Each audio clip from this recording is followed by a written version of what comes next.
Noong ika-26 ng Oktubre taong 2025, naglabas ng pahayag ang Armed Forces of the Philippines upang itama ang misleading interpretation ng mga sinabi ni AFP Chief of Staff General Romeo Bronner Jr. tungkol sa pansamantalang pag-deploy ng US Typhoon missile system sa bansa.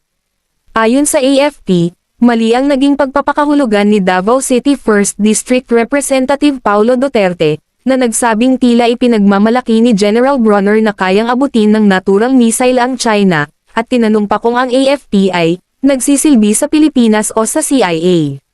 Nilinaw ng AFP na ang sinabi ni General Bronner ay isang technical fact lamang tungkol sa range ng missile system, at ang presensya ng Typhoon sa bansa ay para sa training at capability building sa ilalim ng AFP Modernization Program, hindi para sa anumang banyagang interes.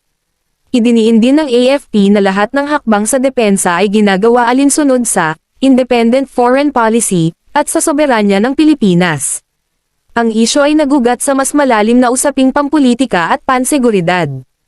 Habang tumitindi ang tensyon sa South China Sea, ipinapakita ng AFP na nananatiling makabayan at propesyonal ang kanilang paninindigan, sa kabila ng mga pahayag na nagdududa sa kanilang katapatan sa bayan.